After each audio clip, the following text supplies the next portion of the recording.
İyi geceler efendim. Son Söz Gazetesi canlı yayınına hoş geldiniz. Konuğumuz Emekli Kurmay Albay Sayın Haydar Ateş. Merhabalar Haydar Bey, hoş geldiniz. Ayça Hanım, teşekkür ediyorum. İyi yayınlar diliyorum. İzleyicilerimizi ve televizyon çalışanlarını saygıyla selamlıyorum. Teşekkür ediyoruz. Haydar Bey, Türkiye'de bir NATO zirvesi yapıldı. NATO zirvesiyle ilgili bazı kararlar ortaya çıktı. Bu kararlar daha çok hani bize yansıtığı kadarıyla şu şekilde. Türkiye, Tayyip Erdoğan liderliğindeki Türkiye, kassa yaptırımlarının kaldırılmasını Trump'tan, ABD Başkanı Trump'tan istedi. Hani bize yansıyanlar.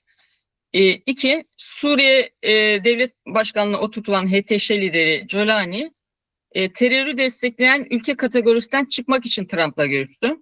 Bir de Hı Zelenski hı. geldi. Trump'la görüşenleri sıralıyoruz. Zelenski de Ukrayna Savaşı'nı devam ettirmek için işte para dilenmeye geldi. Ve bunu da NATO kapsamında zaten alınan kararlarda Ukrayna meselesi geniş bir yer tuttu. En önemli belki de yer Evet. tutan ülke konumda. Oysa ki tabii ki Ukrayna NATO üyesi ülke değil ama koskoca NATO'ya damgasını vuran resmi olarak da hani alınan kararlarda bu olay var. Şimdi isterseniz bu üçünü de değerlendirebiliriz. Türkiye, Suriye ve Ukrayna'nın talepleri. Ancak Ukrayna'dan başlayabiliriz. Buyurun, ne düşünüyorsunuz? Yani savaş devam ettirilecek mi? Bu Şimdi, şekilde devam ettirilecek mi acaba? Çünkü ciddi bir para desteği sunulacak gene Ukrayna'ya, öyle görünüyor. şimdi savaş devam ettirecek gözüküyor. Çünkü malum geçmişte Trump güya barışsever falan gözüktü, savaşı bitireceğim falan dedi ama bu tabii oyalama şeklinde bir taktikti. Ukrayna'yı biraz daha toparlayalım, takviye edelim, silah, malzeme, teçhizat. Şimdi artık daha da farklı bir durum ortaya çıktı. Malum İran'la ABD-İsrail savaşında İran'ı destekleyen ülkeler öncelikle Çin, ardından Rusya. E, Dolayısıyla İran'dan Rusya'yı uzak tutmak için Ukrayna'ya ağırlık verecek şekilde gözüküyor. Hatta çok sayıda silah malzeme desteğinin yanında bakın NATO yaklaşık işte önümüzdeki 5 yıllık sürede 50 milyar dolara yakın bir silahlanmaya bütçe ayırırken yalnızca Ukrayna'ya verilecek bütçe tek başına 70 milyar dolar olarak belirlendi. Yani Evet. NATO'nun 32 üye ülkesinin yapacağı harcamalardan çok daha büyük bir kaynağı Ukrayna'ya vermenin temelinde aslında Rusya'yı iyice yıpratalım. Çünkü bakıldığında silahlı kuvvetler olarak aslında Rusya ile Ukrayna arasında silahlı kuvvetler personel sayısı olarak bir eşitlik var. Yani her ne kadar Rusya'nın 2,9 milyon, Ukrayna'nın 1,2 milyon askeri gözükse de Rusya'nın özellikle Asya'da, kuzeyde Finlandiya ve diğer Kuzey Baltık bölgesinde Kafkasya'daki askerlerini çekemediği için Ukrayna cephesine işte 200-250 bin civarında bir askeri yönlendirebiliyor. Onlar zaten ilk yetiştirdiği, hazırladığı 200 bin kişinin daha birkaç gün içerisinde, ilk birkaç günde 80 binini tamamen kaybetti. Özel kuvvetlerini kaybetti. Hava indirme Tugay'ını komple imha ettirdi. Hazırladığı en büyük zırhlı birliği 63 kilometre işte malum Kiev'e 3-5 kilometre mesafedeki hazırladığı birliği kaybetti ve sürekli kan kaybediyor. Ama Ukrayna bir batıdan aldığı silah malzeme teçhizat desteği, işte Polonya ve diğer Doğu Avrupa ülkelerinden aldığı destek, tank savaş sistemleri, hava savunma sistemleriyle adeta Rusya'yı uçaklarını Ukrayna'da, tanklarını, zırhlı araçlarını Ukrayna'da kullanılmaz hale Şimdi getirdi. Haydar Bey, Şeyine ama göre önce Ukrayna bir drone şimdi, saldırısı yaptı. şimdi Sonra Rusya arkasından şimdi ciddi bir saldırı yaptı Ukrayna'ya. evet, O Şimdi tutar. oraya Yani geliyorum. buna değecek mi acaba? Bu savaşın devam Oraya etmesine değecek mi? şöyle ben oraya doğru geliyorum. Buyurun. Şimdi Rusya şöyle bir problem yaşadı. Hava kuvvetlerini kullanamıyor. E, Kara gücünü kullanamıyor, zırhlı birliklerini. Elinde tek güç açıkçası bakıldığında füze sistemleri kaldı. Yani uzun menzilli füzeler dışında Ukrayna'ya gönderebildiği bir sistem yok. Yani savaşta. Dolayısıyla şu anda Ukrayna İHA konusunda oldukça ileri durumda. İsrail'den epey bir destek alıyor. Zaten aslında Rus Sovyetler Birliği döneminde de aslında Sovyetler Birliği'nin havacılık eğitim ve havacılık teknoloji merkezi Ukrayna'ydı. Yani Antonov uçak fabrikası orada, havacılık üniversitesi Kiev'de, bütün Sovyetler Birliği'nin savaş pilotları orada yetişiyordu. İnsan hava araçları orada üretiliyordu.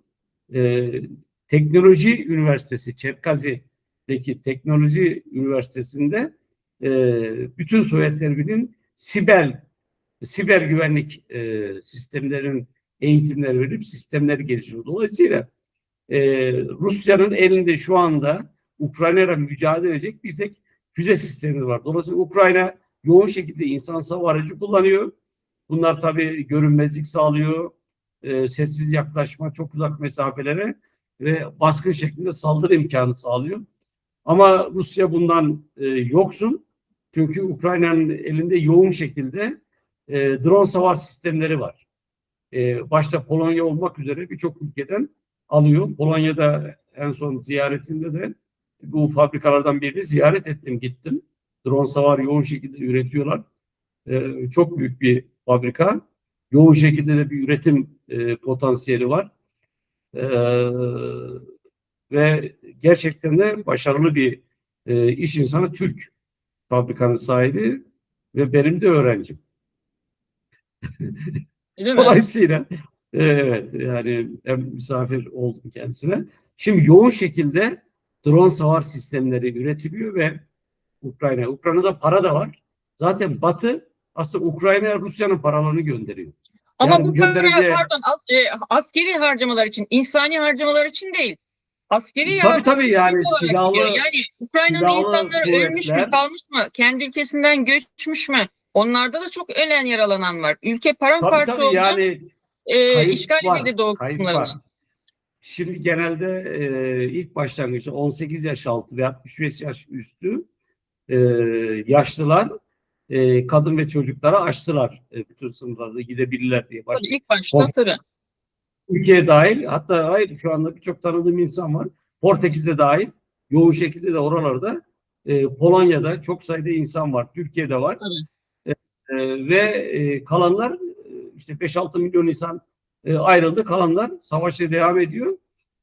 Fakat bu arada Ukrayna ordu mevcudunu çok arttırdı. Yani başlangıçta ki ordu mevcudu işte 200 bin civarındayken şu anda seferberlikte 1 milyon 200 bine çıkardı. Rusya yoğun şekilde gönderiyor buraya asker. Donetsk bölgesine yoğunlaştı Rusya. Burayı almak istiyor. Fakat Ukrayna'da Kırım'ı almak üzere hazırlık yapıyor. Bu 70 milyar doların büyük bölümü e, başta Almanya zırhlı araç sistemleri olmak üzere tank savar, uçak savar sistemleri ve ağırlık taarruza yönelik sistemlere verilecek. Öyle gözüküyor. Ve Kırım'ın Rusya'dan alınması şeklinde. Çünkü Kırım şu anda tehdit edilmiş durumda. Rusya yardım da edemiyor Kırım'a. Dolayısıyla aslında temelde şu var, yani Ukrayna vasıtasıyla Rusya'yı ne kadar fazla, ne kadar uzun süre yıpratabilirsek, ne kadar Tabii. uzun süre İran'dan uzak tutabilirsek o kadar iyi. Hem Avrupa için tehdit olmaktan çıkarırız, hem de Amerika, işte Rusya işte NATO için tehdittir teziyle bunu da güçlendirerek Ukrayna'ya 70 milyar dolar çok büyük bir yardımı kabul ettiler. Bu çok önemli. Yani küçümsenecek bir rakam değil. Yani düşünün, bu Ukrayna-Rusya savaşı başladığında Almanya bir anda e, diğer bütçe kalemlerinden 100 milyar dolarlık bir kaynağı silahlı kuvvetlerine ayırdı, ki Alman silahlı kuvvetleri için önemli bir rakamdı. Bu rakama yakın bir rakamdan bahsediyoruz. 70 milyar dolar. Biraz önce söyledik. NATO'nun işte birkaç yıllık bir sürede silahlanmaya ayıracağı para bütün 32 ülke için öngörülen 50 milyar dolar kararı alındı. Bu 70 milyar dolar. Dolayısıyla Ukrayna Savaşı kısa sürede bitmeyecek. Barış olmayacak. Ve uzun sürede Rusya'yı ekonomik olarak, askeri olarak yıpratacak şekilde devam edecek gibi gözüküyor. Hatırlayın, Amerika bunu İran-Irak Savaşı'na daha her iki tarafı da destekleyerek 8 yıl sürmesine neden olmuştu. Amerika böyle bir politika izliyor. Şimdi benzer durum Ukrayna-Rusya arasında olabilir. Ben kısa sürede bu savaşın biteceğini düşünmüyorum. Rusya'yı ekonomik olarak yıpratmadan bu savaşı bitirmezler ya da İran üzerinde kesin sonuçlu bir şey Amerika elde edene kadar bunu bitirmez ama belki İran'dan da bahsederiz. ABD'nin İran'a kesin sonuçlu bir zaferle ulaşması veya İran'ı alt etmesi pek gözükmüyor. Yani Evet, ufukta oraya böyle bir geleceğiz şey. Haydar Bey. Ben şimdi bu NATO zirvesinde Türkiye ayağına geçmek istiyorum. Şimdi Trump'ın yaptığı konuşmalar NATO zirvesinde, yani Trump da tıpkı bizim saraydaki kişi gibi o benim dostum, o benim arkadaşım, işte ben ona rahibi çıkar dedim, hapisten çıkarttı falan gibi böyle konuşuyor. Şimdi eski ABD Başkanı Bill Clinton da ben siz konuşurken hani altyazı vereceğim bir takım açıklamalar yapmış ya. Orada da aynı şeyi söylüyorlar bizdeki gibi ya. Kanun yok ortada. İkili ilişkiler bu şekilde sürmez. Yani daha doğrusu devlet ilişkileri bu şekilde sürmez. Kurumları Evet. bypass ederek Trump bu tarz konuşmalarla politikayı yürütüyor, dış politikayı yürütüyor şeklinde çok sert eleştiriler var Trump'a. Şimdi katsa yaptırımlarını Türkiye'ye kaldıracağını göya söyledi. F-35 meselemiz var. S-400'leri göya Arabistan'a mı ne bir Arap ülkesine satılacağı söylendi. Bunlar var. Bunlar sizce ahbap çavuş ilişkileriyle çözülecek şeyler mi? Yarın bir gün Trump gittiği zaman gidene kadar bu gene Türkiye açısından bir oyalama taktiği yürütülebilir. Çünkü orada çok ciddi eleştiriler var Trump'a. Böyle bu şekilde devletin yönetilemeyeceğine dair. Buyurun. Şimdi bakın aslında olayın esası burada. Şimdi demokratik ülkelerde işler uluslararası ilişkiler nasıl yürütüleceği bellidir. Yani hukuksal boyut veya siyasi boyut, politik boyut her neyse.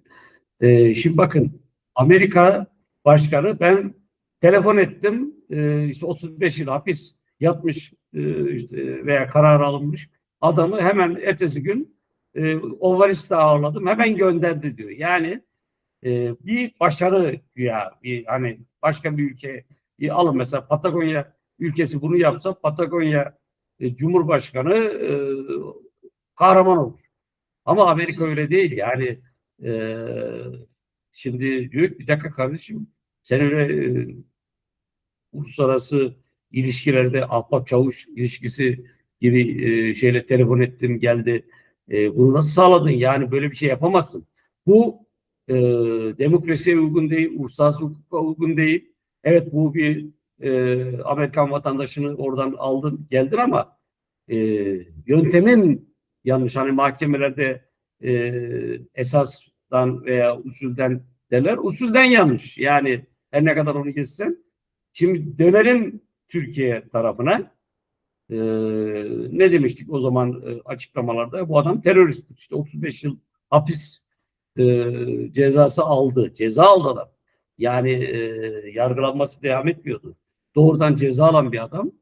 Hatta o zaman Türkiye Cumhuriyeti adına açık yapılan açıklamalarda e, bu görevde olduğumuz sürece bu e, teröristi kimse alamaz derken diyor. Şimdi dönelim buraya. Ya kardeşim o zaman bizim sistemimiz talimatla mı çalışıyor? Yani yargılanmış, ceza almış. O zaman bizim yargı sistemi ne iş yapıyor? Dönelim bu tarafa. Bir Adalet Bakanlığı var. İşte hapishaneler vesairenin bağlı olduğu bir sistem var. Devletin bir mekanizması var. Devletin mekanizmasını bir günde nasıl ortadan kaldırdınız? Bunun hesabını kimse sormuyor. Şimdi tabii bu şunu gösteriyor. İşte ondan sonra Barak gibi Amerika'nın müstemleke valisi gibi davranan sözde büyükelçisi var. İşte monarşi olmalı vesaire ne diyor? Monarşi diyor yukarıdaki adam ne derse olur diyor. Yani hukuk yok, efendim yasama, yürütme, yargı diye bir şey yok. Bir kişinin ağız iki dudağın arasında çıkan her söz kanundur. Her şey geçerlidir. İsterse ülkeyi bir kişi satar, bir kişi savaşa sokar, bir kişi ülkeye istediğini yaptırır. Biz böyle bir şey istiyoruz diyor. Şimdi bu anlayışa hizmet eder.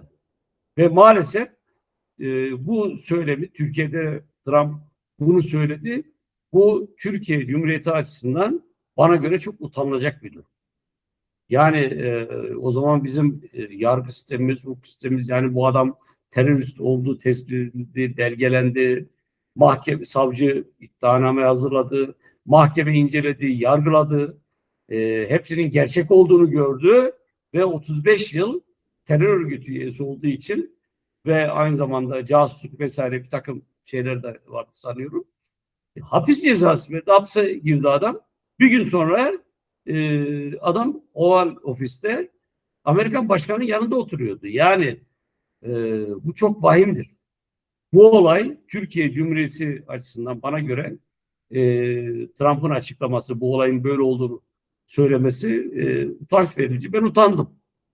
Tabii, Yani tabii. eyvah. Bizim Yani ben açımızdan utanç verici, evet. ciddi tarihi çok eski olan on binlerce yıllık tarihe sahip bir millet.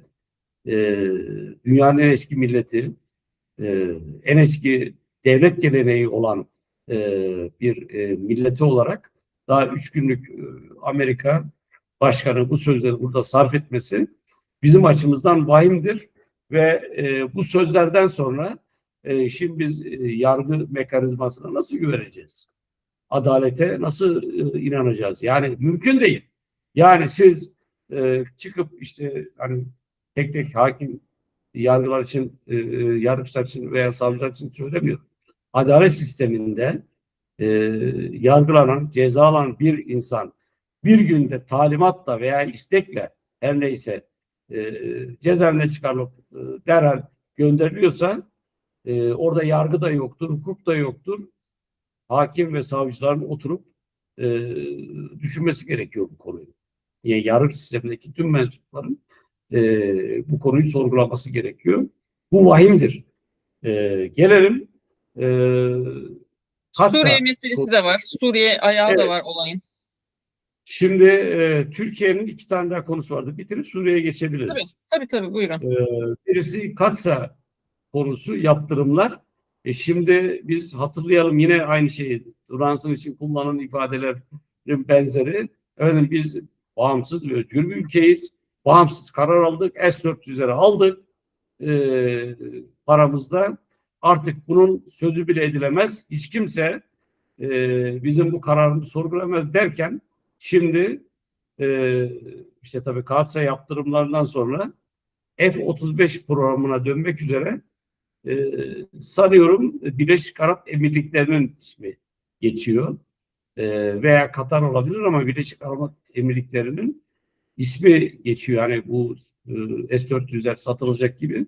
Ama Rusya buna pek taraftar gözükmüyor.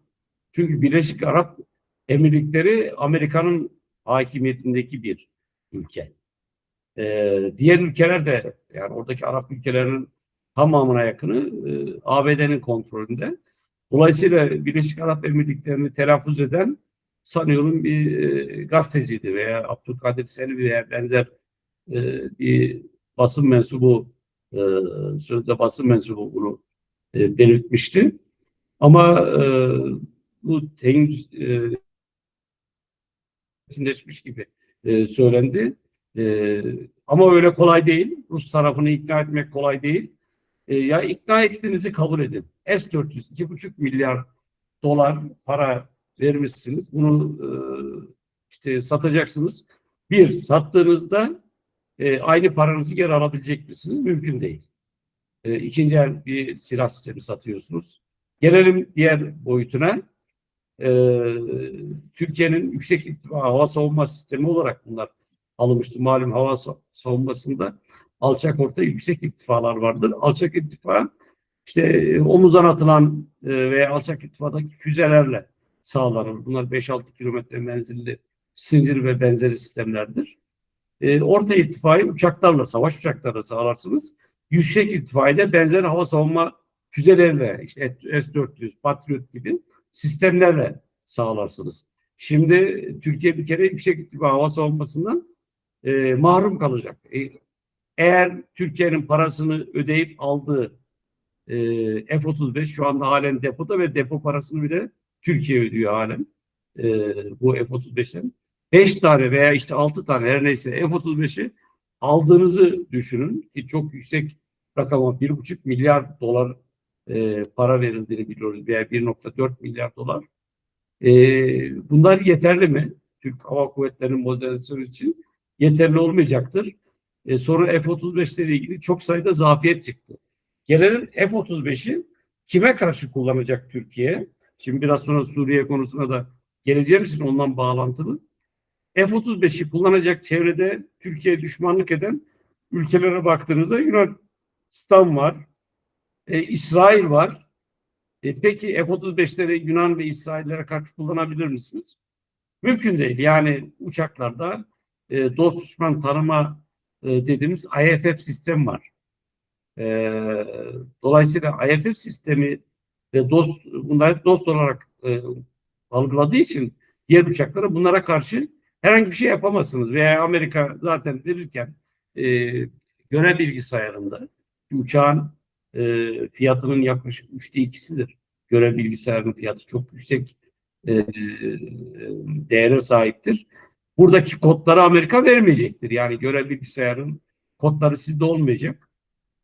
Dolayısıyla görev bilgisayarına yüklediğinde ki zaten IFS sistemi de bu şekilde çalışır. Türkiye bunu Yunanistan'a veya işte İsrail'e karşı kullanamayacak. Hani belki havacılıkta it dalaşı denen bir şey var yani uçakların havada boğuşması diyelim. Belki onu yapar ama füze attığında bu füze hedefe gitmeyecektir. Müdahale etme imkanı vardır. O zaman ben F-35'i niye alıyorum? Rusya desek, Rusya ile benim savaşım yok ki. Yani Rusya ile en son işte Kırım Harbi veya işte bir yerlerde savaştık. Sonra bir daha savaşmadık. İran desek, İran Türk devleti. Ben İran'la niye savaşayım? Dolayısıyla F-35 yerine artık Türkiye'nin milli sisteminin hayata geçmesi önemli. Yani Kaan projesi, evet bunun şu anda da işte bu görüşmelerden veya görüşmenin ayaklarından birisi de Katsa ve F-35'ten sonra F-110 motorlarıydı. Kaan uçağının ilk sanıyorum 50 uçakta kullanılacak. Sonra Türkiye 2035'e doğru ancak bu uçağın motorlarını yapabilecek milli motorları, yerli ve milli olan motorları. Ondan sonra F-110 motoru alımını bırakabilir. Ama o zamana kadar yine F-110 motor için Amerika'ya ihtiyacımız var. Bunun alınması yetmiyor. Bakımı, idamesi, yedek parçaları çok büyük rakamlar söz konusudur. Dolayısıyla F-35 yani artık Türkiye için çok bir şey ifade etmiyor. Keşke paramızı bize geri verseler. S-400'ü biz vermesek ve kullansak. Yani S-400'ü biz İsrail'e karşı, Yunanistan'a karşı, Amerika'ya karşı kullanabiliriz. Ama başka Rusya'ya karşı kullanamazsınız. Çünkü kodlar onlarda da kullanım kodlarını onlar da Türkiye'ye vermemiştir. Çünkü verirse NATO ele geçirmiş bu kodları. Dolayısıyla S-400'ü muhafaza etmek bence daha uygundur. F-35 yerine biz Kaan projesinde kullanalım. Sonra F-16 sistemlerinin modernizasyonu için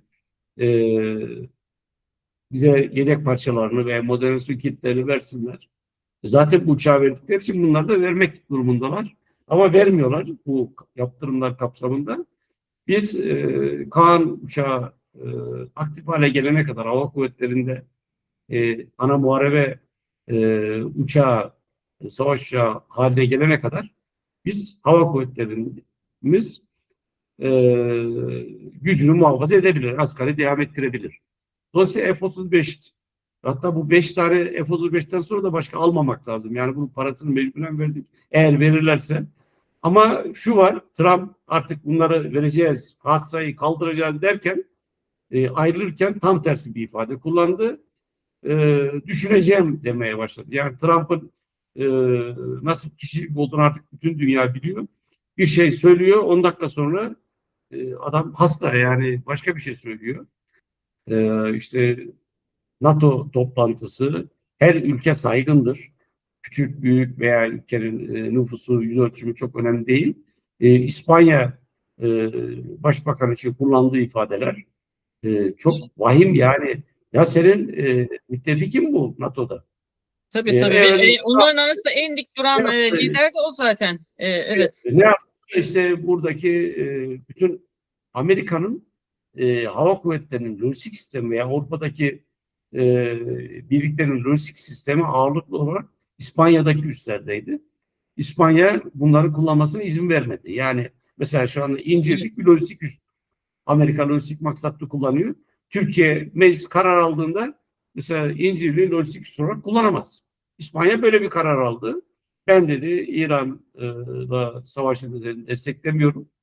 Gazze'deki katliamı desteklemiyorum. Dolayısıyla her iki tarafa yönelik bu harekatında benim ülkemdeki üslerini kullanamazsın kardeşim bu maksatı. Lojistik veya Türkiye neden bu savaş kararı maksatı. alamıyor sizce? Türkiye neden bu Nasıl? kararı alamıyor? Türkiye de bu kararı alabilir. Neden alamıyor? Yani Türkiye'nin bu kararı alması için hemen 1975'e dönüp Bülent Ecevit'i rahmetli getirmeniz lazım. Yani devlet adamı Doğru. lazım. Doğru. Evet. Yani bir Evet. devlet olursanız bu kararı aldırırsınız. Yani bakıldığında işte 3 gün önce eliniz kanlıdır, şudur budur diye bağırdığımız, çağırdığımız adamı yani bırakın NATO toplantısına ev sahipliğini, sanki ana maksat Trump'ı ağırlamak şeklinde oldu. Yani Tabii. 32 ülkenin devlet başkanı aynı şekilde karşılanmadı. Yani Trump için e, bir takım ilave bir şeyler yapıldı. Özellikle. Yani veya tesadüfi mesela Türk Yıldızları'nın vesaire e, gösterisi dahil Trump'a denk geldi. Evet. Halbuki Evet. bütün İzlanda dahil bütün ülkeler aynı şekilde muameleye tabi tutulmalıydı. Burada tabii iki tane ülkenin NATO içerisinde gerçekten e, devlet adamı olarak isimlendirdiğimiz kişiler tarafından temsil edildiğini gördük. Birisi İspanya, diğeri İtalya'ydı. Tabii. Meloni Tabii. onu bir şekilde, hatta öyle ki e, Trump'la karşılaşmamak için akşam yemeğine bile geç geldi adam. Yani e, Herkes şeye kaçıyor kadın Trump'tan yani. Yani aklı başında insanlar kaçıyor, öyle söyleyelim artık. Aklı başında yani insanlar aklı kaçıyor. başında insanlar Trump'la zaten İspanya'nın muhatap oldu. konuşması da çok güzel. İspanya Başbakanı Pedro Sanchez'in konuşması da çok dikkat çekiciydi. Yani en dik duran belki de lider şu anda Avrupa'da. Yani bence Evet, İtalya'dan daha konuşmaları daha net, en azından konuşmaları daha net, daha keskin çizgili. Tabii İtalya'da öyle ama en azından bu Gazze Savaşı'na karşı ciddi bir tavırları var. Şimdi Haydar Bey, Suriye'ye evet. geçecek olursak, Suriye'ye geçebilirsek çok Gelelim iyi buraya. olur. Evet, oraya geliyoruz. Ha şimdi Jolani'nin konuşması şunu Trump'la söyleyeyim. ne düşünüyorsunuz? Şimdi F-110 motorları var. Doğru bitirelim. Son noktayı Buyurun. koyalım. F-110 Tabii, tabii. motorlarının gelme ihtimali var. Zaten firma satamıyor uçaklarını. E, Biraz satışlar düştü. En azından F-110 motoruyla işte biraz daha firma kendini toparlayabilir. Bunun için e, e, Trump bir kararname yayınlamış. 15 gün içinde de kongre itiraz bu F-110 motorları gelebilir. Onun dışında ben diğer yaptırımların kalkacağını, F-35'lerin geleceğini düşünmüyorum. Suriye konusuna geldiğimizde, şimdi bakın NATO toplantısına diğer ülkelerden, NATO dışı 8 ülkeden üst düzey katılım oldu. Ukrayna dahil olmak üzere, işte Suriye'nin başındaki Golani, Colani, her neyse adamın ismi, o katıldı ve katılımıyla birlikte kimin adam olduğunu da gayet güzel şekilde Trump söyledi. Bu benim adamım dedi. Yani Ben ne dersem onu yapacak dedi. Peki Trump'ın adamı olan aynı zamanda Netanyahu'nun adamı. Dolayısıyla Suriye'nin akıbeti bellidir. Suriye artık Amerika'nın bir uydu devleti şekline dönüşmüştür. E, Zaten İsrail'in ülke içerisinde yaptığı operasyonlara sesini dahi çıkaramamaktadır. Yani hemen hemen ülkenin güneyindeki Lübnan sınırındaki tüm bölge İsrail'in kontrolüne geçti. Suriye'de buna yönelik hiçbir faaliyet yok. Silahlı kuvvetlerinin zaten uçakları, ağır sistemlerini Suriye tamamen hava taarruzları yok etti. Elinde hafif silahlarla, piyade tüfeği, tabanca gibi hafif silahlarla e, tuttuğu bir sözde ordu var Suriye'nin elinde. Artık Suriye e, devlet midir yoksa bir kukla bir yapılanma mıdır? Devlet vasfını kaybetti Suriye. Yani Amerika'nın kukla bir yapılanması. Sen oraya ben getirdim. Sen her söylediğimi yapacaksın. Yani bir şey yaparsan sen oradan alırım mesajını verdi. O da buraya gelip Trump'la görüşmesi konuşmasında da e, gördüğümüz kadarıyla bağlılığı tekrar ortaya koydu. Yani şimdi Suriye'yi düşünün biz sanıyorum kısa süre önce İçişleri Bakanı'ydı galiba. İşte çalışma izni olmadan Suriyeliler gelip Türkiye'de çalışabilir derken biz şimdi Suriye'ye girerken e, vize için dünyanın parasını ödüyoruz. Önemli miktarda para ödüyoruz. Sonra Türk mallarına çok yüksek miktarda vergi koydular. E, Yani Türk mallarının kolay kolay Suriye'ye satılamamasını e, olduğunu böyle bir oluşum içerisinde olduğunu görüyoruz. Türkiye'ye karşı bir tavır olduğunu görüyoruz. Tabii bu tavrın kaynağı kimdir dediğimizde Amerika ve İsrail olduğu kesin. Suriye artık Amerika'nın ve İsrail'in güdümündedir. Dolayısıyla Suriye'de artık İsrail ve Amerika Türkiye'ye komşudur. Türkiye'nin ne yapması gerekiyor? Türkiye burada kontrol altında tuttuğu belli topraklar var, bölgeler var. Bunu kesinlikle bırakmamalıdır. Yani Tel Abyad bölgesi gibi, işte Türkmen Dağı gibi, İdlib bölgesi gibi bölgelerde Türkiye mutlaka varlığını devam ettirmelidir. Fırat Kalkanı bölgesi gibi, Elbap bölgesi gibi bölgelerde. Tabi bu arada bir an önce Amerika'nın lojistik olarak kullandığı Caber Kalesi'ni de yani Türk toprağını da bir an önce Türkiye geri almalı. Süleyman Şah Türbesi'ni oraya geri götürmelidir. Yani onu da unutmamak gerekir. Dolayısıyla Türkiye açısından bakıldığında Suriye daha da önemli hale gelmiştir. Eğer Türkiye Suriye'yi baş boş bırakırsa zaten İsrail ve Amerika önemli ölçüde oraya yerleşti. PKK terör örgütünü Suriye büyük ölçüde Suriye'de yapılandırdı. Silah malzeme sistemleri destekledi ve Türkiye sınırında hemen hemen bu sözde devlet kurma aşamasına geldi.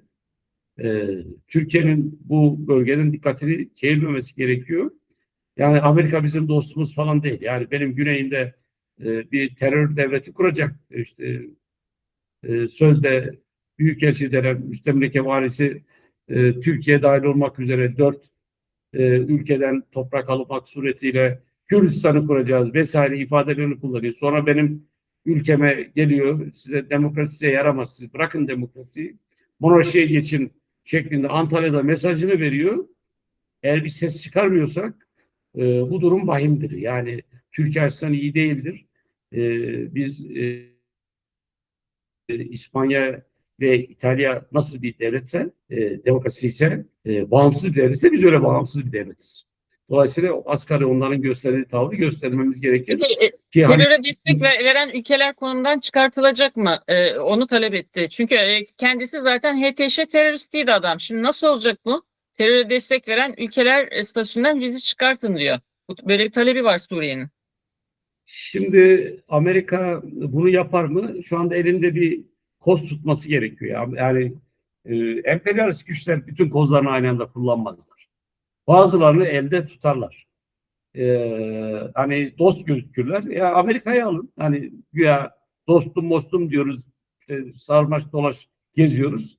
Ya halen Lozan Anlaşması'nı imzalamamış bir ülkeden bahsediyoruz. Yani 100 yıldan fazla süre geçti. 102 yıl halen Lozan Anlaşması'nı kabul etmiyor. Türkiye Cumhuriyeti'nin kuruluş senedini kabul etmiyor. Türkiye Cumhuriyeti'ni kabul etmiyor bu adam. Ve buraya büyükelçi diye gönderdiği adama bakıyorsunuz. Bir büyükelçinin sahip olması gereken diplomatik nezaketin çok ötesinde adam müstemleke valisi gibi e, konuşmaları, davranışları ve aynı zamanda işte Suriye'de, Irak'ta, şurada, burada ABD'nin temsilciliğini yapıyor. Yani büyükelçinin ötesinde bir vasıfla ve İsrail'e hizmet eden bir anlayışla çalışıyor. Ülkenin rejimine saldırıyor, toprağına saldırıyor ve kimse de bu adama dur bakayım kardeşim sen diplomatik bir temsilsin. Diplomatik nezaket kuralları vardır. Diplomasinin bir dili vardır. Hadi bakalım seni persona non grata ilan ettik.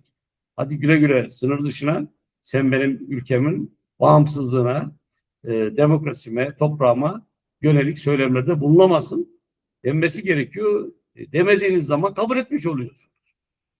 Dolayısıyla bu durum bence vahim. Suriye çok dikkat edilmesi gereken bir konu ve bence Amerika bu teröre destek veren ülkeler statüsünden kısa vadede çıkarmaz. Hep bunu koz olarak elinde tutar. Aynen Lozan Anlaşması'nı imzalamayıp Sevri malum biz Birinci Dünya Harbi'nde Amerika ile savaşmadık. Ama Sevr Anlaşması'nda Amerikan imzası var. Ülkenin parçalanmasına yönelik anlaşmada imzası var. Ama Lozan'da yok. Dolayısıyla biz Amerika ile savaşmadık ama madem Sevr'i imzaladın o zaman Lozan'da imzalaman gerekirdi. Lozan'ı imzalamayan bir ülke Türkiye Cumhuriyeti'nin varlığını kabul etmeyen bir ülkedir. Benim de dostum olamaz. Dolayısıyla Amerika ve bu tip devletler İngiltere, Amerika, Fransa gibi bir takım özellikle tarihi boyunca emperyalist olarak varlığını sürdüren devletler bazı kozlarını hep elinde tutarlar. Hı hı. Bütün şöyle diyelim, bütün barutunu aynı anda hepsini kullanmaz. Yedeğe mutlaka vardır. Bence Suriye'de de bunu yapacaktır. Jolani'nin aksi veya beğenmediği bir davranışını gördüğü andan itibaren hemen onu alaşağı edip işte teröre destek veriyordu. Bir bahane buldular. Yani nasıl Irak'a gittiler, işte kitle imha silahları var dediler. Aradılar, bulamadılar ama ülkeyi yok ettiler. Aynı Libya'da olduğu gibi. Onu da işte teröre destek veriyor derler. Girerler, adamı öldürürler, alırlar, yok ederler. Sonra arıyoruz halen bakıyoruz işte bir ara teröre nereden destek veriyor, nasıl destek veriyor. Ulaşmaya çalışıyoruz derler. Emperyalist ülkelerin klasik tavrıdır bu. Bence Türkiye'nin Amerika'ya yönelik politikasını gözden geçirmesi gerekiyor. Amerika güvenilir bir müttefik değildir. Özellikle savunma konusu ele alındığında ya ben şu anda örneğin hava savunma sistemleriyle ilgili karar mekanizmasında çalışan birisi olsam ne Amerikan ne Rus sistemini, hava savunma sistemini almam. Bu sistemi alacaksam Çinlerden alırım. Yani ben Çin'le savaşma diye bir şey sınır değilim. Bir savaşma ihtimalim yok. Eğer bir proje geliştireceksem bu konuda ortak Çin'le geliştiririm. Dolayısıyla bu tip özellikle savunma sanayine yönelik sistemlerde tehditlere bakacaksınız. Tehdit olarak gördüğünüz sizin silah malzeme tesisatı aldığınız yerden alıyorsa probleminiz var demektir. Şu anda Yunanistan, İsrail'e bakıldığında bütün silah sistemlerinin kaynağı Amerika. O zaman ben Amerika'dan artık silah malzeme tesisatı almamam gerekiyor. Evet. Dolayısıyla uçak dahildir. Buna hava savunma sistemi de dahildir. Yoksa o eksiğini hiçbir zaman kapatamazsınız. Rusya'dan da almam. Yani bugün belki Rusya ile bir sıkıntımız yok ama işte ticaretimiz var, turizm ilişkilerimiz var. 3 gün sonra ne olacağı belli olmaz yani Rusya. İşte hatırlayalım Stalin'in taleplerini bir anda senden toprak istiyorum verirse ne yapacaksınız? Tabii burada kritik olan bir konu da e, Montreux konusu. Tabii burada şunu unutmamak gerekiyor. NATO 3.0 şeklinde bir anlayışla yola çıkıldı. Bunu şöyle kısaca özetleyecek olursak NATO 1 dediğimiz NATO'nun ilk kuruluşu Soğuk Savaş dönemindeki NATO'ydu. Bir savunma paktı olarak işte 5. maddeyi ön planda tutan NATO anlaşmasının. Sonra Soğuk Savaş dönem bitişiyle birlikte 90'lı yılların başından itibaren NATO 2 şeklinde biraz daha Soğuk Savaş dönemine deki savunmadan çok önleyici bir takım tedbirler alacak şekilde hazırlık yapan, biraz daha gözünün altına veya farklı topraklara diken e, Rusya'ya karşı e, daha da fazla müttefiki NATO bünyesine çekecek bir anlayışla hareket edildi. Fakat 11 Eylül saldırılarıyla birlikte 2001 yılındaki saldırılarla birlikte artık NATO 2,5 diyebileceğimiz bir doktrine geçildi. Şu anda İsrail'in de kullandığı. Birleşmiş Milletler'in sanıyorum 54. maddesinde, şartında 54. madde değişiklikte yani doğrudan e, saldırıyı beklemek yerine tehdide karşı önleyici tedbir alma gibi bir hak tanındı ve Amerika bunu kullanarak Afganistan'a e, Birleşmiş Milletler şemsiyesi altında NATO'nun göndermesine öncülük etti. Yani NATO Afganistan'da bu kapsamda ki malum 11 Eylül saldırılarını yapan terör örgütü oradaydı yani. Tabii o terör örgütü CIA'nin kurduğu örgüt, El-Kaide örgütü orada diye Birleşmiş Milletler'den karar çıkarıldı ve NATO Birleşmiş Milletler'in silahlı gücü olarak Afganistan'da uzun süre görev yaptı. Çünkü Birleşmiş Milletler'in silahlı gücü yoktur. Birleşmiş Milletler işte bir uluslararası yardım ve diğer bir takım projeler, insani yardım projeleri geliştiren bir organizasyonken eğer herhangi bir yerde bir güvenlikle ilgili bir talep olduğunda e, bazı ülkelerden yardım ister veya işte NATO gibi organizasyonlardan yardım ister. Kabul edilirse oraya Birleşmiş Milletler adına silahlı güç gönderilir. Şimdi NATO bu 2,5'tan sonra artık 3'e geçti. Nedir bu dediğimizde? Amerika ben artık NATO'nun çok yükünü çektim. Çok masrafını katlanıyorum. Avrupa'da çok sayıda asker ve üs bulunduruyorum. Yani yaklaşık 800 tane üssü var bölgede yani Avrupa ve civarında. E, Bunlar çok büyük maliyetlerdir. Hatta buradaki askerlerine çok tazminatı verir. Yani Türkiye dahildir buna. Buradaki askerler dahil. Avrupa'daki birçok e, ülkedeki askerlerine çöl tazminatı adı altında çok büyük paralar öder. Artık bunları ekonomik olarak yaşadığı sıkıntılar nedeniyle Amerika karşılamak istemiyor. Ya Avrupa'ya arkadaş kendi savunmanızı kendiniz sağlayın. Bak işte Rusya için ben Ukrayna'ya destek veriyoruz. Rusya'yı yıpratıyoruz. Rusya zayıfladı. Siz de artık kendi savunmanızı kendiniz yapacak şekilde harcamalarınızı artırın. İşte NATO malum üyesi ülkelere savunma harcamalarının %5'e kadar gayri safi milli hasılanın çıkarılması konusunda bir projeyi gündeme getirdi ve burada da malum bu toplantıda bu konuşuldu. Ülkeler belli şekilde bunu taahhüt ettiler. Bazı ülkeler buna karşı çıktı. Mesela İtalya ben artırmayacağım dedi. Yani ben alayım yani halkımın sağlık, eğitim ve diğer ihtiyaçlarından kesip niye ben silah malzeme tesisata para veriyorum diye İtalya buna açıkça karşı çıktı. Sanıyorum %1,5 civarında bir rakamın üstüne çıkmayacağını belirtti. Yani Amerika'nın bu isteğini yerine getirmedi. Türkiye bu konuda taahhütte bulundu. Ben bu rakama çıkacağım şeklinde yani savunma harcamalarımı belli bir süre sonunda gayri safi milli hasılanın %5'ine kadar çıkaracağım şeklinde bir beyanda bulundu Türkiye. Buna şiddetle karşı çıkan bu projeye bir tek İtalya gözüktü. Diğer ülkelerde bu konuda çok farklı bir e, tespit veya talep veya görüş gelmedi. Ama ülkeler biraz isteksiz gözüküyordu. Evet. Ama Şimdi Amerika söyledi. Ben askerlerimi çekiyorum. Artık Avrupa güvenliğini kendi sağlasın. Çünkü Amerika özellikle Avrupa yerine artık güçlerini Orta Doğu'ya, İran'a, İsrail'e yönelik tehditlere karşı tedbir almak üzere yönlendirmek istiyor. Çünkü önemli ölçüde Orta Doğu'daki üslerine İran hasar verdirdi. Çok büyük evet. maddi kayıplar var. Buralara yönelmek istiyor ve harcamalarını azaltmak istiyor. Evet, şimdi İran'a gelecek olursak, İran bugün Hürmüz Boğazı'nı yeniden kapattığını duyurdu. Şimdi olay şu, bir Kıbrıs bayraklı gemi vuruluyor ama içerisinde Hintli personel var. Hindistan hükümeti gemideki 10 vatandaşının kurtarıldığını ancak birinin hala kayıp olduğunu açıkladı diyor.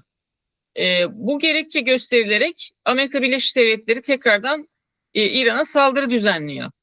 İran'da bugün hem saldırı düzenledi hem boğazı kapattığını duyurdu. Yani dünden beri saldırılar var daha doğrusu Körfez ülkelerine. E, Bu Amerikan üslerini de şimdi göstereceğiz oradaki. Buna ne diyorsunuz? Şimdi bir mutabakat yapılmıştı Haydar Bey. O mutabakatta neler vardı ki İran buna uyulmadığı gerekçesiyle mi? Çünkü İran lehine bir anlaşma, bir mutabakat imzalanmıştı. Dolayısıyla Amerika'da şimdi tartışmalar var. Amerika'da bu mutabakatın Amerika'nın aleyhine olduğunu söyleyenler var. Biliyorsunuz o Lindsey Graham da öldü.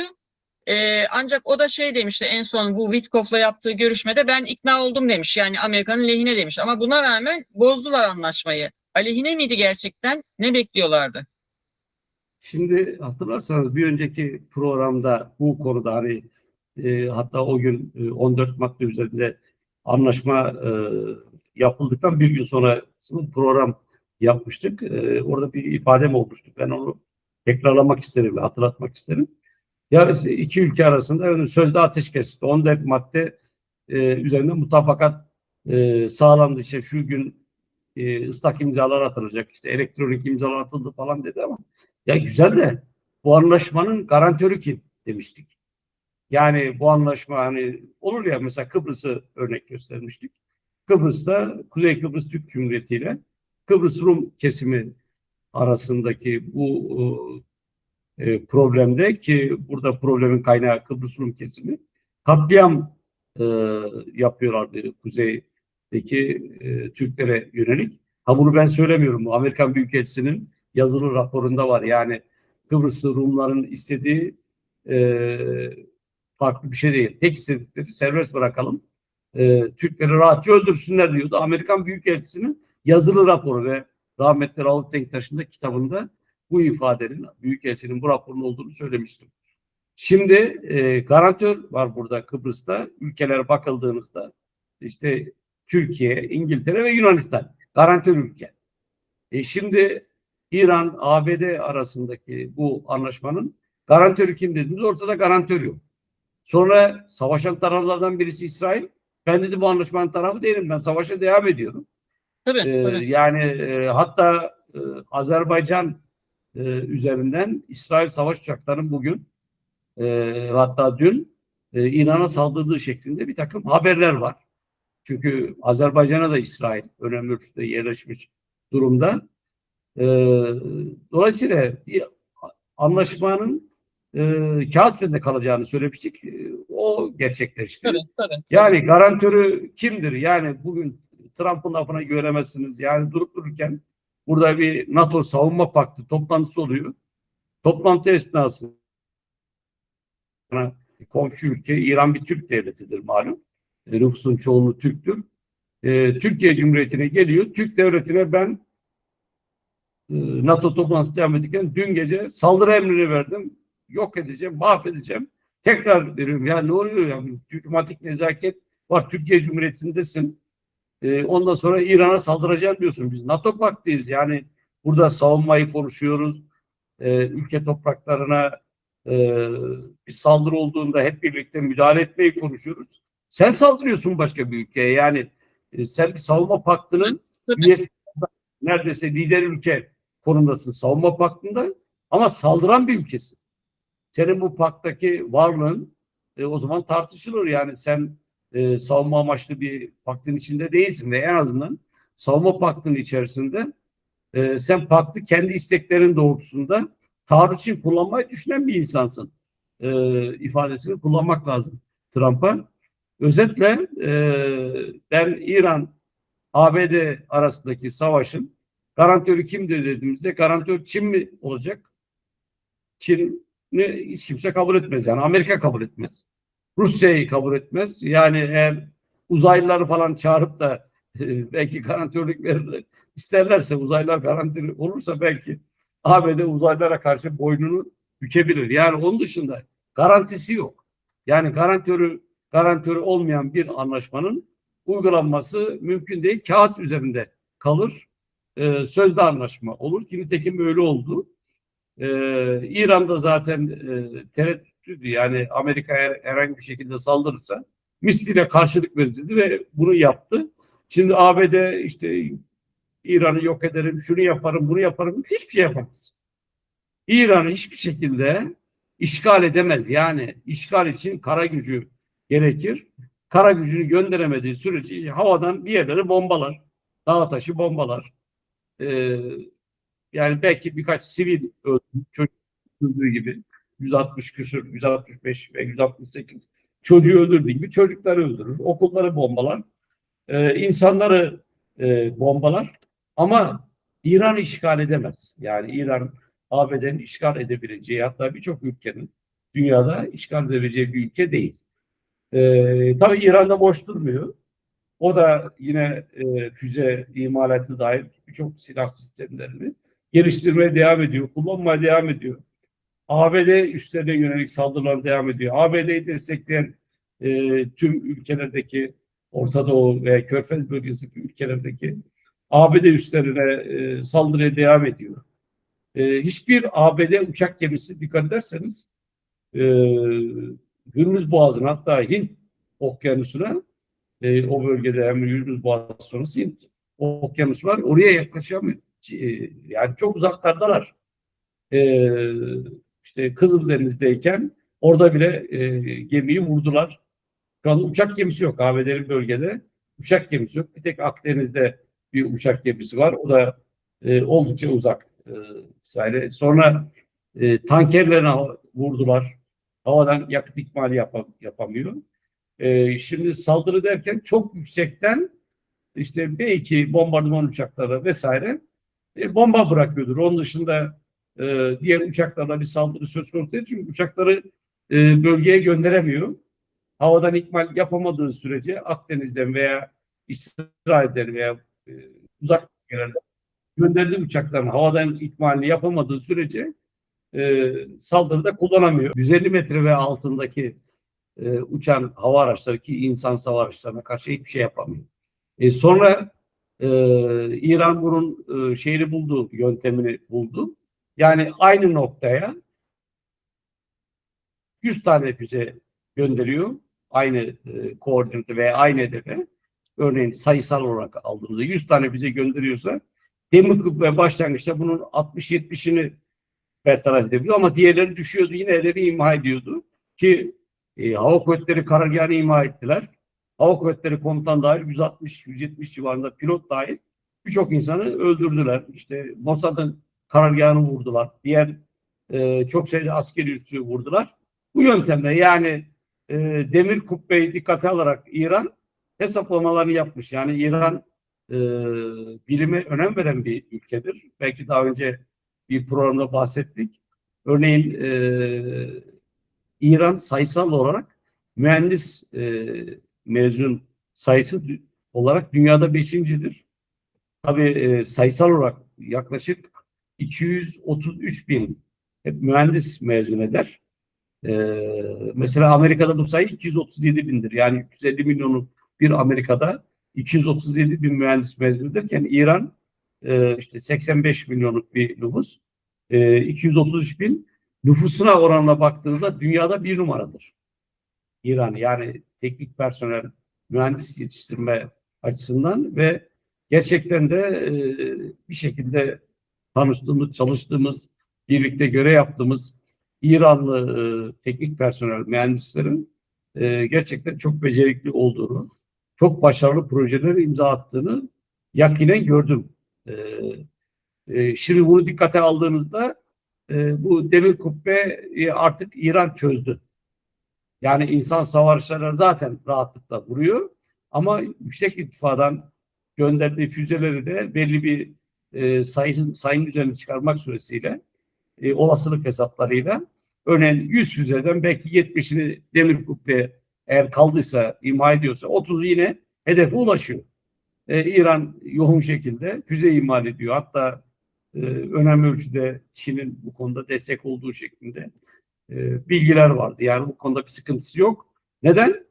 Çin de İran üzerinden ABD'yi yıpratıyor. Yani nasıl ABD Ukrayna üzerinden Rusya'yı yıpratıyorsa Çin de savaşa girmeden ABD ile başarılı bir şekilde savaş yönetiyor İran üzerinden.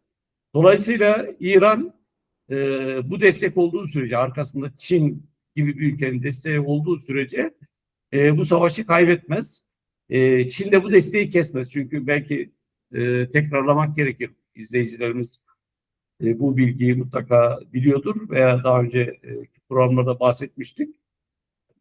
Dünyada enerji olarak petrole en çok bağımlı ülke bakımında Çin'dir. Dünyada en fazla petrol ithal eden ülkedir. Ve iki önemli petrol ithal kaynağı vardı. Biri Venezuela, biri İran'dı. Venezuela, ABD çöktü. Yani orayı basit bir şekilde bir operasyonla ülke toprağına çöktü tam anlamıyla. Şimdi Çin'in elinde bir tek İran kaldı. Yani İran'ı bırakması mümkün değil. Canı pahasına tabiriyle Çin İran'ı koruyacaktır, kollayacaktır. Evet. İran da bundan istifadeyle İsrail ve ABD'ye karşı Çin'in desteğiyle istenen direnci gösterecektir. Dolayısıyla Trump her gün yok ettik, mahvettik, öldürdük, her şeyi bitirdik derken geriye dönüp bakıldığında hiçbir şey yapılmadığı görülüyor. Hatta öyle ki Çin'den gelen uzun süre bombaladıkları uçakların, tankların vesairenin Çin'den gelen şişme uçak ve şişme top ve benzer sistemler olduğunu, oyuncak sistemler olduğunu öğrendik. Dolayısıyla ABD yani veya Trump bana göre boş konuşuyor. Evet. İran'a karşı yapabileceği hiçbir şey yok. Tabii burada kritik olan yine baştan söyledik. Türkiye ile ilgili bir ifade kullandı. Yani Türkiye savaşa girmesi benim sözümle girmedi dedi. Bu da çok ilginçtir. Yani Türkiye kimle savaşa girecekti kardeşim? Kimle savaşıyorduk? Yani İsrail'le mi savaşacaktık? İran'la mı savaşacaktık? Buraya halen bilmiyoruz. Ama yani İran'la niye savaşalım? Bakıldığında yani İran'la savaşmamızın bir anlamı yok. Türk devletiyle niye savaşayım ben? Zaten benim hasmım olan İsrail var. Düşmanım olan İsrail. Düşmanım olan her ne kadar müttefik dese de ABD'ye karşı koyan, savaşan bir ülkeye ben niye saldırayım? Ben İsrail'in veya ABD'nin uşağı değilim. Peki o zaman bu savaşı İsrail'le mi girecektik? Gireceksek İsrail'e niye girmedik o zaman? Keşke girseydik. Yani İran'la birlikte İsrail'i yok ederdik. Dünyada bize minnettar kalırdı. Dolayısıyla bunun hala cevabını bilmiyoruz. Yani biz Türkiye olarak hangi ülkeye karşı savaşacaktık? Trump'ın sözüyle hangi ülkeyle savaşmadık? Bu söz ortada kaldı. Yani Trump hani bir ifade vardır. Ağzı torba değil ki büzesin diye. Trump böyle birisi. Yani her şeyi söylüyor. İşte Fransa'nın söylediği bu ifadeyi kullandı. İşte Türkiye benim sözümü dinledi. İşte Erdoğan savaşa girmedi dedi. Ben de merak ediyorum, herhalde açıklama yapar bizim devletimiz. Bu biz kimle savaşacaktık da vazgeçtik. İsrail diyor ki sonra bu savaşacaklar. İsrail'e saldıracaktı. Ben olmasam diyor İsrail'de pek seven bir insan değildi Tayyip Erdoğan diyor. Ben diyor bunu engelledim diyor. Yani Hı. ona yapma dedim diyor. O da diyor girmedi diyor filan. Öyle söylüyor. Yani biz Türkiye'nin milli menfaatleri, ulusal çıkarlarımız İsrail'i yok etmek e, gerektiğini söylüyorsa biz bu Trump'ın lafıyla hareket etmememiz lazım.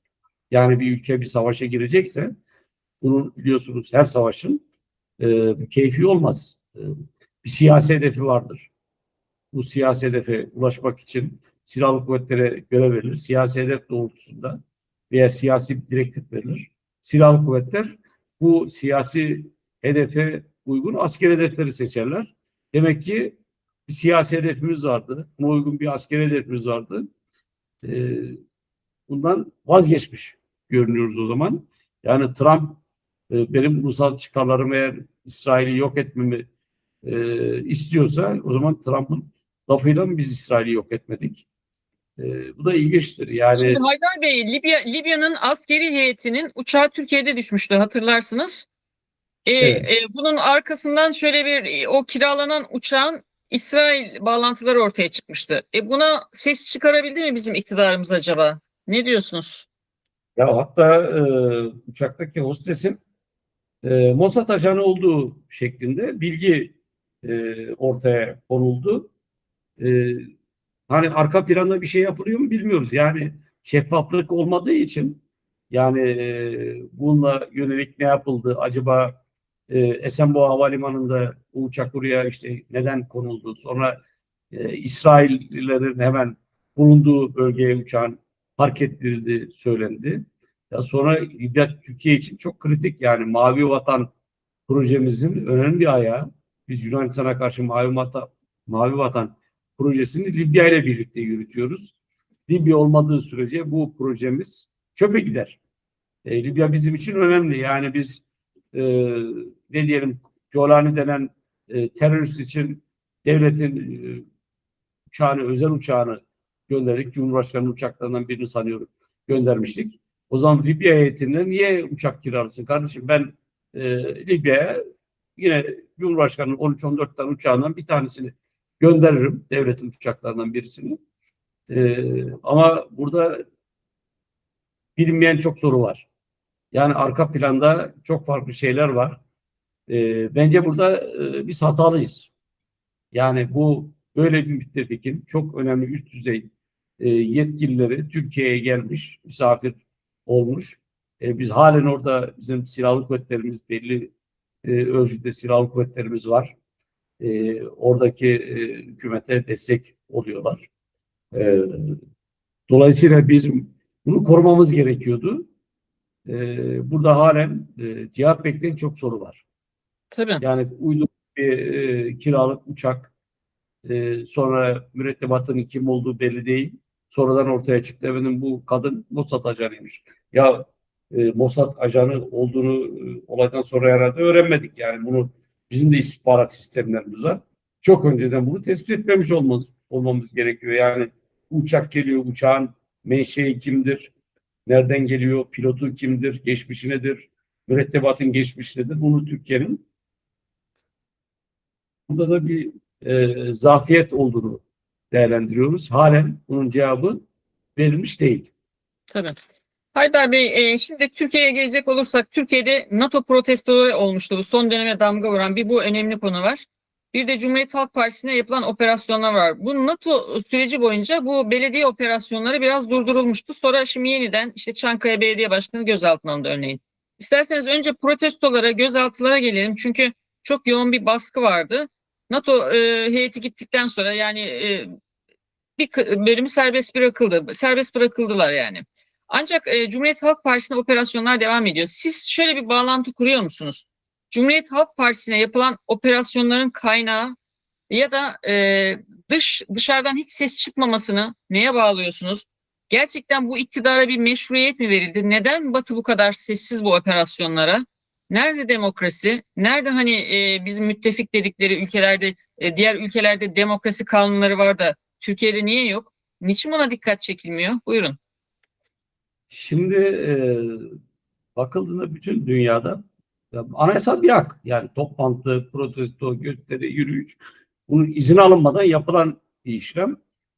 Yani Çağdaş Yaşam veya Tema Vakfı'nın 70 küsur yaşındaki üyesini terör örgütü üyesi olarak işte sorgulayıp örgütteki kod adın nedir diye sormak abeste iştigal. Dolayısıyla bunun şeyi şu, ya Trump'a dikensiz gül bahçesi göstermek. Yani Trump ifadeyi kullanmış. Ya ne güzel şey, yollar bomboş, hiç kimse yok. Çok güzel asfaltlar yapılmış. Yürüyen insan bile görmemişsin. Bir tek polisler var yol kenarında. Her taraf boşalmış. Ülkenin başkentinde insanlar ya şehri terk etmiş ya adeta eve hapsolmuş. Ondan sonra tabii protesto olup da kazara bir tane elma veya bir tane yumurta Trump'ın kafasına gelseydi e, Trump yani maazallah şeyi bombalattırdı yani. Çünkü ne yaptığı belli olmayan bir adam. Dolayısıyla evet, güvenlik önlemi mutlaka, yani 32 NATO üyesi ülkenin devlet başkanları, hükümet başkanları burada. Toplamda da 40'a yakın ülkenin yetkilisi var. Güvenlik tedbirleri alacaksınız ama anayasal hak olan bir barışçı gösteriye, yani NATO'ya hayır. Hayırsa hayır kardeşim, ne var yani? E, Herkes evet demek zorunda değil. Sırf bunu söylediği için veya bunu ifade ettiği için veya bu amaçlı bir toplantı yaptığı için veya yürüyüş yaptığı için insanların tutuklanmasının e, pek demokrasiyle bağdaşlı bir tarafı yok. E, Trump'a zaten bu insanlar herhalde İspanya Başbakanı veya İtalya Başbakanı'na yönelik bir protesto yapmayacaklardı. Gösterinin hedefi ve bütün bu protestoların hedefi Trump gibi bir adamdı. Yani Trump ne yaptı? İsrail'le birlikte İran'a saldırıyor. Gazze'de katliamlar yapıyor.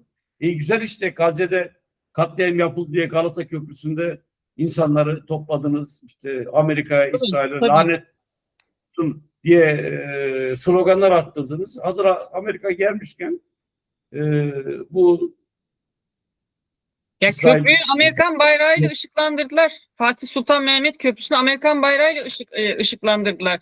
Amerika'nın Kurtuluş Günü'nde. Bizim askerlerimizin de başına çuval geçirilmişti. Ya bu ne, nasıl iştir Haydar Bey? Tabii. yani bunun kabul edilmesi mümkün. Yani milli ve yerli bir e, yönetim olmayınca maalesef başımıza bunlar geliyor. Yani Tabii. millilik, yerlilik konusu burada ön plana çıkıyor. Burada önemli bir sıkıntı var. Bu açık. E, Dolayısıyla halkı Trump'tan gizlediler. Yani öyle Öyle diyebiliriz. oldu. Evet, Yani doğru, doğru. Doğru. tutuklamaların halen de bildiğim kadarıyla tutuklamalar devam ediyor. Yani niye insanlar, hatta kadıncağız sormuş, evladım ben niye e, gidiyorum, yani ne için beni sorgulayacaksınız, ne Onu olduğunu da da bilmiyor bilmiyor kadın. insanlar. Ondan sonra kadıncağıza sormuşlar, sen örgütteki kod adın ne vesaire gibi Aha, garip çok komik, sorular trajikomik yazmışlar yani. Hakikaten ilginç. Evet. kadarıyla. Dolayısıyla Trump'a dikensiz gül bahçesi sunmak için Tabii, adeta insanlara işkence yaptılar. tabii, tabii Ve Haydar Bey. insanlara Şimdi evet, maalesef anayasal haklarını kullanmasını engellediler. evet. Cumhuriyet Halk Partisi'ne yapılan operasyonları nasıl değerlendiriyorsunuz? Ona da bir değinebilsek iyi olacak. Şimdi bu belediye operasyonları hız kesmiyor. Şöyle bir durmuştu ama gene başladı işte NATO'dan sonra. Ya bu o zaman bütün belediyeleri terk etsinler o zaman. Yani hepsini bıraksınlar bunlara, istifa etsinler gitsinler. Böyle, çünkü seçimi kanunu tanımıyor. Demek ki bu ülkede orman kanunları var. Buyurun alın, biz o zaman meydanlarda sesimizi duyuracağız desinler o zaman. O zaman niçin seçim oluyor bu ülkede, belediyelere el konacaksa Haydar Bey? Zaten amaç o, oraya doğru gidiyor. Bakın mesela bu ilginçtir. Bu Ankara'daki belediyelere yönelik ilk operasyon bu. Yani ilk defa bir belediye başkanı Ankara'da e, il ve ilçelerini aldığımızda gözaltına alınıyor. İstanbul'u bitirdiler. Ondan sonra sıra Ankara'ya geldi diyorlar ve Ankara'nın da en büyük nüfusa sahip ilçesinin belediye başkanını Tabii, almak suretiyle hani 9 Temmuz vesaire ifadesini kullanıyorlardı bir ara. Hatta galiba İmamoğlu'nun duruşmasında da hakim 9 Temmuz'a kadar bitireceğim şeklinde bir ifade, yani 9 Temmuz nereden icap etti derken hemen bir iki gün sonra 9 Temmuz'dan bu operasyonu görüyoruz. Fakat ilginç olan şu, bu operasyonun haberini bir hafta önce yandaş medya vermiş. Şimdi eğer bu soruşturma gizliyse, Hı hı. tabii soruşturma gizlidir, hazırlıklar gizlidir. Yani bir takım Normalde öyle, raporlar evet. alınıyordur. İyi güzel de bu yandaşa bir hafta önce kim verdi bunu? Yani Tabii, tabii. bunu yürüten Cumhuriyet Savcısı mıdır, Başsavcısı mıdır, başka kim? Yetkili UYAP'a bunlar girebiliyorlar mı? Bu bilgileri alabiliyorlar mı? Çünkü bunlar UYAP'ta da gözükmez. Yani UYAP'a girildiğinde gizli bir soruşturmanın bilgilerini göremezsiniz. Yani mevcut e, dosyaların durumunu görürsünüz. Davaların durumunu görürsünüz ama gizli bir soruşturmayı görmeniz mümkün değil. Bu açıkça bir siyasi operasyondur ve Ankara'nın en büyük ilçesine yönelik. Ankara'nın kalbi Çankaya'dır. Yani siyasi partilerin merkezleri burada, bütün önemli e, merkezlerin olduğu ilçe, en büyük ilçeye siz bir operasyon yapıyorsunuz. İşte yasa dışı örgüt kurma vesaire, adeta bir terör örgütü gibi e, gözaltına almalar, işte yasa dışı bir takım rüşvet bilmem ne suç örgütü kurmadan şu anda gözaltılar olduğunu, 36 sanıyorum. Sayı 29'u gözaltına alınmış. Diğerlerini e, ne yaptılar henüz bilgi yok. Belediye başkanları, hatta belediye başkanı çok ilginçtir. Yurt dışına tatil için gitmiş Evet. ailesiyle, eşiyle. Kısadan Kısa dönünce süre önce gözaltına almış. Evet. kısa süre önce evlenmişti. Bir balayına gidememişti. Adam bir eşimle bari fırsatını istifade. Hazır NATO nedeniyle her taraf kapalı. Bari bir gideyim bir balayını yapayım bir hafta herhalde diye düşündü. Bu haberi alınca, yani eğer adamın bir problemi olsaydı yurt dışından gelmezdi. Adam hemen geliyorum dedi ilk uçakla. Uçağı hemen ayarladı, geldi. Ya havaalanında apar topar niye gözaltına alıyorsunuz kardeşim? Sanki Adam kaçıyor zaten insan yani. Evet, zaten hayır, geliyor hayır insan yani. kaçacak olsa zaten gelmezdi. Adam ön Tabii. gözaltına sizin ifadenizi alacağız. E, Geldiğinizde işte hemen en kısa şuraya gelin veya bu savcılığa gelin, şuraya gelin, buraya gelin. Söylesin, adam da oraya gelir. Adam yurt dışından geliyor. Yani apar topar havaalanında e, adamı hemen gözaltına alacak bir takım işlemleri yapmak. Maalesef artık bu siyasi şova dönüştü. Öyle gözüküyor. Nitekim Deniz Göktaş'ın ilgili avukatının da beyanlarında dikkatimizi çekiyor. E, Bir görüntü elde edilmek için 4-5 defa aynı e, işlemi yapıldığı söyleniyor. Yani Evet, bir evet. görüntü elde etmeye Hı hı. çalışıyorlar. Gözaltına alma veya işte kelepçelemek görüntüsü. Bu Tabii. bizim hani hukukun, adaletin, işte devletin bir takım mekanizmalarının önemli ölçüde sorunlu olduğunu gösteriyor. Hı Sıkıntılı hı. olduğunu gösteriyor. E, Yani devletin bütün kodlarıyla oynanmış gözüküyor. Bunların düzeltilmesi mutlaka zaman alacaktır. Dolayısıyla şimdi tabi burada başka bir şey daha var. Hani merak ettim, bu bir iki gündür Gürsel Tekin yayın yapıyor. Çok sayıda yoğun şekilde üye akını var vesaire. Ya işte 2 milyona yakın üyesi var. Yani sayısı artmıyor vesaire. Salonları doldurmuş çok sayıda üye falan. Merak ettim, bu sosyal medyada falan bir ara gezerken dikkatimi çekti. Ee, Ya profiline vesaire, resmine, şuraya buraya bakıyorsunuz. Belli yani AK Parti'nin destekçisi veya taraftarı. İşte diyor ki işte 7 Haziran'dan beri diyor şey üyesiyim diyor. CHP üyesiyim. Sonra yine bugün dikkatimi çekti. Yine benzer bir şahıs. E, Adam bakıyordum ayın 11'inde üye olmuş. Ya akla şu geliyor. Acaba şimdi bu üyeler CHP'lilerin sayısı belli. Üyeler nereden geliyor? Aklıma şey geliyor, yani acaba 11-12 milyon üyesi olan bir AK Parti var. Ya şu 1-2 milyon üyeyi biz transfer edelim dediler. Ne yaptılar? E, Gönderelim işte Temmuz Ağustos'ta CHP üyesi olsunlar. E, Sonra kurultayda da biz ağırlığımızı koyalım. Bizim adaylarımızı mı seçsinler diye düşünüyorlar. Yani akla o geliyor. Ee, Yani düşünün, eğer böyle bir ihtimal varsa, örneğin 2 milyon AKP'li AK Parti üyesini hemen CHP üye yaptınız. Zaten CHP'de bu arada Kutlan ekibi her gelene hemen üye yapıyor, yani incelemeden vesaire. Çünkü eskiden bayağı incelediklerini biliyorum, yani uzun süre üyelerin araştırıldığı, böyle kolay kolay üye kartının Yani verilmediği naylon üye bir mi yapılıyor parti. diyorsunuz?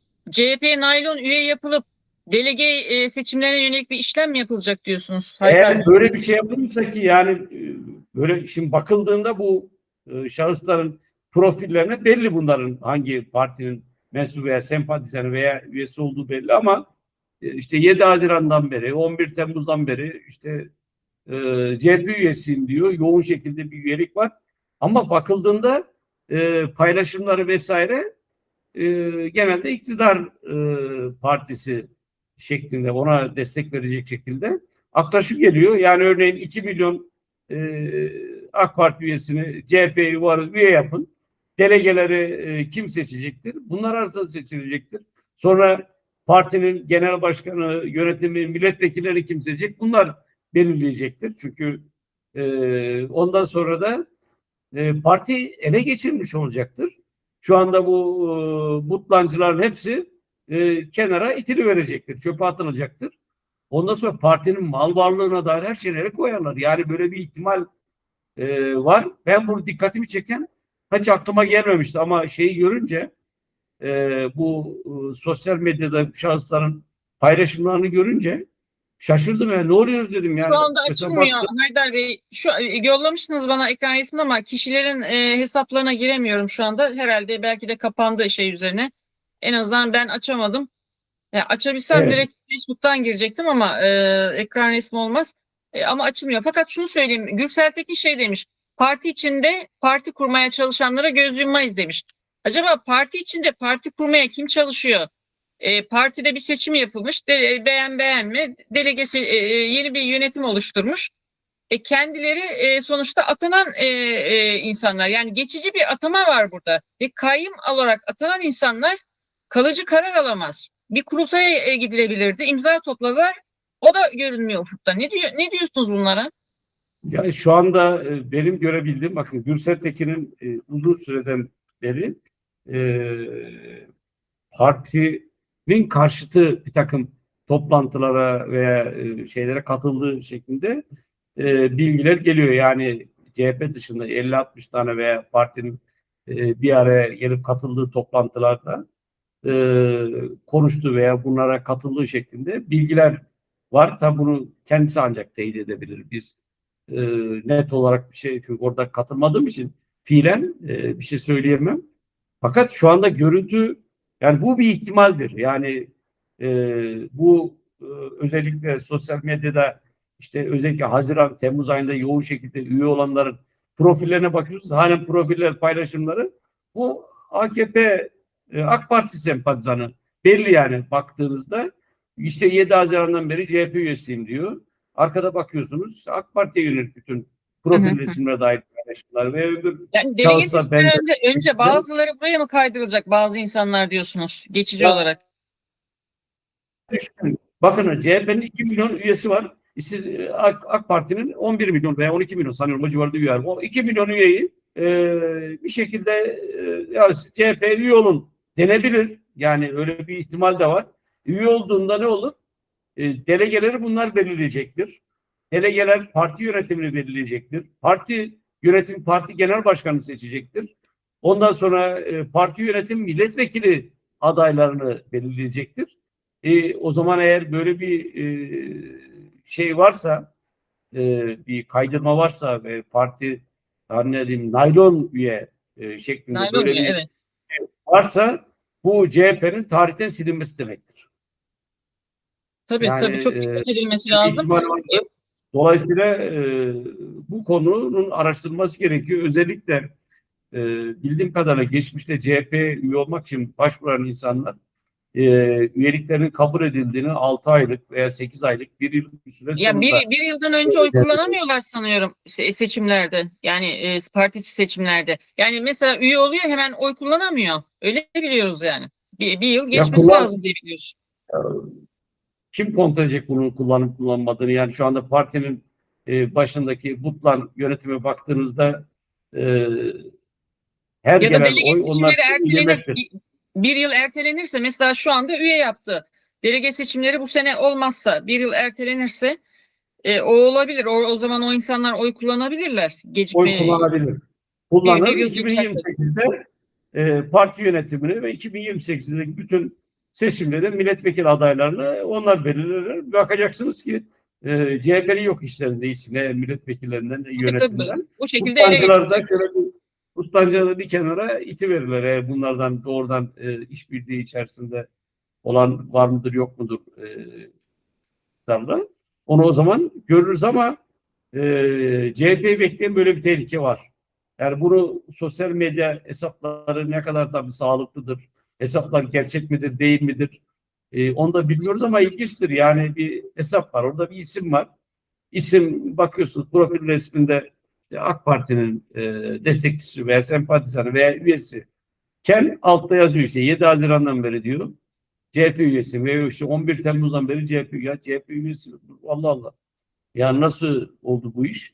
Şimdi şöyle düşündüğünüzde CHP bir üyenin incelenmesini üyelik başvurudan sonra en erken yaklaşık bir yılda cevaplandırıyordu. Bu mutlancılar geleli şurada ne kadar oldu? Yani hemen gelir gelmez üye olmuşlar. Yani bugün de dikkatimi çekti. Gürsel Tekin oluk oluk üye kaydı yapıyoruz diye. Oluk oluk üye kaydı yaparsan ondan sonra bu söylediğimiz risk bir ihtimal ön plana çıkıyor demektir. Yani ne olacak AK Parti'nin 11 yerine 9 milyon üyesi olsun. 2 milyon üyesini senin partini üye yapar. Ondan sonra bütün delegeleri AK Parti'nin belirlediği isimler olur. CHP'nin delegeleri. Yönetim yine AK Parti'nin belirlediği isimler olur. Milletvekili adayları ve milletvekilleri de AK Parti'nin belirlediği isimler olur. Ondan sonra da partiye veda edersiniz. Şimdi Haydar Tabii Bey, bu partinin İş Bankası'ndaki hisseleri dahil çok sayıda mal varlığı, bütün her şeyde ve Atatürk'ün emaneti de el değiştirmiş olur. Şimdi Kemal Kılıçdaroğlu, şu anda kayyum olarak atanan Kemal Kılıçdaroğlu insan içine çıkamıyor. Deniz Göktaş'ı mahkemesine gitmişti. Yani daha doğrusu ifadesi alınacaktı. Adliyeye gidiyor. Orada insanlar protesto ediyordu. Bugün görüntüler düştü. Şair Ahmet Telli'nin cenaze töreninde Kılıçdaroğlu'nun çelengi geri gönderildi, geri çevrildi. Şimdi onu getireceğim. Yani bu insan, biz o zamanlar çok söyledik, daha bu ilk kriz başladığı zaman, insan yani Türkiye'de rahat oturmak istiyorsa bıraksın. Hani bu tarz cephe almayı bıraksın diye. Bakın, görüntülere bakın. Çelengini kabul etmiyorlar Kılıçdaroğlu'nun. Ya Kendisi şimdi gelememiş, çelenk diyorlar. Onu da istemiyorlar. Bu nedir ya? kendisine sordular. Ben artık bırakamam diyor. Yani bir görev mi aldın? Sana emrini mi verdiler? Niye bırakamıyorsun kardeşim?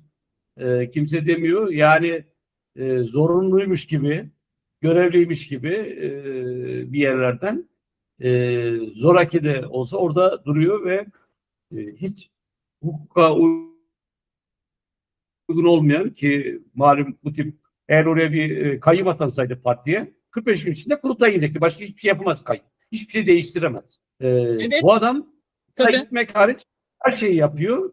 Ya partinin işte milletvekillerini ihraç ediyor. Partinin yönetiminde seçimle gelmiş yönetimler, yani bir partinin İl seçimle yöneticilerini ihraç ediyor. bir Tabii. ilçe yönetimi kurultaylar yapılmış. Onu görevden aldım. Şunu verdim. Böyle bir şey var mı ya? Yani böyle bir saçmalık olur mu? Kim kabul eder bu? Yani oraya bir kişi geçsin, o zaman bu partide de monarşi kurmuşsunuz demektir. Hani bu parti monarşiye veya demokrasi karşıtı bir takım rejimlere karşıyken bir kişi geçiyor, astım, kestim, attım, sildim, ihraç ettim. Her şeye karar veriyor. O zaman sen demokrasiyi nasıl savunacaksın? Yani şu andaki Butlan yönetiminde bakıldığında demokrasi kültürünün sıfır, hatta sıfırın altında olduğunu görüyorsunuz. Eksi, zarar veriyorlar Hı demokrasiye. hı, hı hı. Tabii Haydar Bey, ya nasıl bu noktaya geldi anlayamıyoruz. Kemal Kılıçdaroğlu nasıl buna dönüştü? Hadi Gürsel Tekin biraz daha farklı bir profil ama Kemal Kılıçdaroğlu daha soğukkanlı, daha insancıl gözüküyordu yani. Nasıl bu noktaya gelebilir bir insan? Nasıl bu kadar kin besleyebilir? Kendi partisine karşı cephe alabilir? Bu akıl alır gibi değil. Demek ki siyaseti bir noktada bırakmaları gerekiyordu. Bırakamadılar ve insan içine çıkamıyorlar şu anda. Umuyoruz çekilirler yani. Bir an önce çekilirler. Çıkamazlar. Çıkamazlar. Tabii onunla ilgili de malum daha önce bir programımız olmuştu. 2008'de yabancı bir raporda ismi geçiyordu. Yabancı Soros destekli bir raporda. 2008 yani malum 2010'da Baykal bir kaset kumpasıyla Kılıçdaroğlu geçmiş ama Evet, 2008'deki raporda Silk Road Kılıçdaroğlu'nun Düşünce ismi Kuruluşu'nun geçiyordu evet açıklaması. ve sonradan bunu sanıyorum Örsen Öben mi bir O da CHP'li bir açıklamıştı. Evet, evet o da açıkladı. yani 2008'de CHP'nin başına geçirilmesi konusunda yabancı bir raporda ilk defa ismi görülüyor. Demek ki görevli bir adam. Yani görevli yapıyor. Onu gösteriyor. Bir yerlerden görevli. Haydar Bey, umuyoruz CHP kendi içindeki sorunu çözer, bir çözüm bulunur. Evet, Valla izlediğiniz bence için en çok uygun teşekkür ederim. çözüm gecikmeden hemen bir partiyi kurup hemen yola devam etmek. Ama bu parti kurulurken de benim önerim şu anda 2 milyona yakın üyesi olan CHP. Bu üyeler CHP'den ayrılmadan diğer partiyi desteklerler. Diğer partiye oy ama CHP'yi bırakmamaları gerekiyor. Çünkü burada bunların bıraktığı üyelikleri başka üyeler doldurur. Tabii, tabii, Üyeliklerini devam ettirip bu varlıklarını burada sürdürmeleri gerekiyor. tabii. Ama oylarını verirken Özel'in, şu anda Özgür Özel'in ekibinin kurduğu partiye verirler oylarını.